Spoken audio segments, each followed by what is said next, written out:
que para ser ritual é bom para ibado. Ejele, como paloma, eja, pescado, ecu, rata. Isso é bututu. Então, Isso é bututu. esse bututu é o segundo. Babá disse que nós escolhemos. Isso é bututu. Ide, Caracão. isso é. Sim. Caracão. Tó bá ṣe ẹ̀kan lẹ bára yìí lẹ bá tó rí ìgbé lódìdí èyí à. Ela disse que se fosse uma vez por ano, que você conseguir. Não é por ano. Nível verdadeiro. E aí pode fazer sacrifício. Obì, Una vez por año que dar igbin. obì. Obi. Tó bá tètè palẹ̀ lórí báyìí tán, Quando você colocar tudo em cima do tábua do caixa do outro. El sacrificio va arriba de la tabla de que tapa o odo. Ahí se sacrifica. ẹ máa fa ẹyẹ léyẹ dùn. O pombo tá aqui. Orí rẹ̀ tẹ́ bá ti máa ṣí àpótí ìjọ kan máa ṣe báyìí. A máa gbé àpótí báyìí. Sin mirar, sin mirar. A máa ṣe báyìí. Se derrama. Sì, sì, sì. Todo el levo que está arriba de la tapa se Kì í derrama. ṣe pé máa fẹjú sí o. Você não pode abrir seu olho dentro. Pega, Ẹ máa fẹjú sí o. joga dentro. No se Esta debe máquina. mirar directamente. Y sin, es, Y y tapa. tapa. Lẹ máa wá tún gbé ifá nílé lójú. Depois coloca Tampa. tampa e Ifá em cima. Òpó náà mẹ́wàá síbẹ̀ àlàáfíà wà síbi tí ó bá gbé wà. Que 10 metros quadrados para lugar que existe tudo. Sempre tem paz, amor, tranquilidade. Axé. Ṣùgbọ́n ní bá ti lódù ẹ gbọ́dọ̀ dalẹ̀.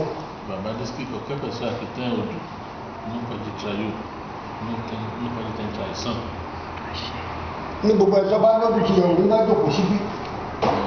Por exemplo, todo mundo que tem odò, Bí ìyàwó nígbà se a jòkó esposa síbí. do um sentar aqui, Bí ìyàwó àwùjọ bá jòkó síbí. Pode se sentar. você, a mulher do faladeiro que sentar aqui, Fàlàdé ló lè jòkó síbẹ̀ o.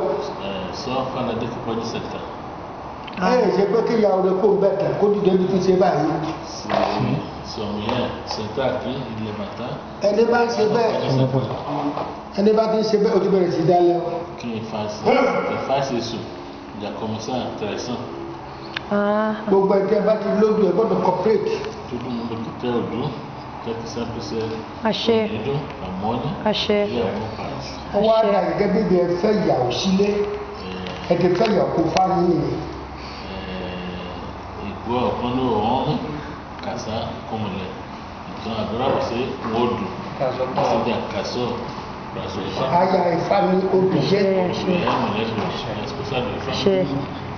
Axé. A máa jókòó tí a máa lànà kò ń. Axé. A máa lànà kò ń. Ẹ ṣe sọ fún wọn ní bá jọ ń gbé kọ́mọ kára mọ́ rere kọ́mọ láyé òun láti ṣìkí níyẹn wo.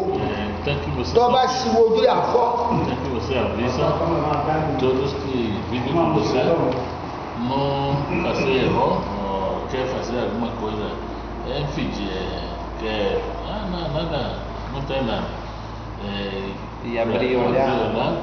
Vai perder os vistos.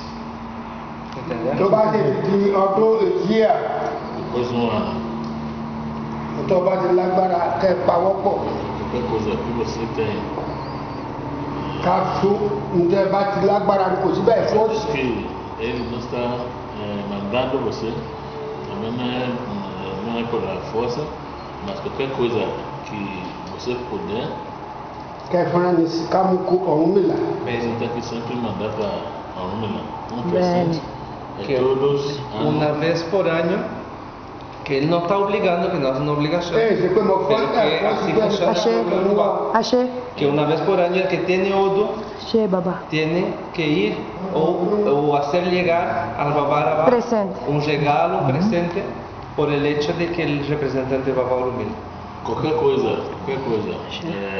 qualquer presente. Cualquier cosa, pero como siempre uno reconociendo todos los años aquello que recibió. Ìbí náà làbẹ́ tí máa ń yàgbà kó gbé mi sí, ìbí náà làbẹ́ máa ń gbé mi lónìí. bẹ́ẹ̀ ni sẹ́. àbí ètò náà máa yọ olùgbé mi náà ni. dis olùgbé mi. Sọ̀nọ́mí Odùgbèmí. Bàbá jà. Àṣẹ bàbá. Àṣẹ. olùgbé mi. Àṣẹ.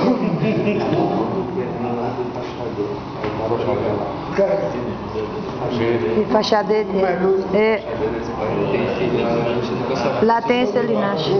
Wọ́n ní kẹsẹ̀ èdè orúkọ yẹn wípé ọkùnrin kan wà ẹmọ Fàṣàdé tí wọ́n bá yín gbà lọ nífẹ̀ẹ́ wọ́n lórúkọ tó jẹ́ nìyẹn so tí lè bá dẹ̀ tó lórúkọ báyìí ó lè máa bàjẹ́. a tún máa bàjẹ́. bẹ́ẹ̀. ẹni agbẹ́jà ìgbọ́n Olùṣọlá ńkọ́. Olùṣọlá. Odúṣọlá. Achei, babá. Achei, babá. Achei, babá. Achei, babá. Achei.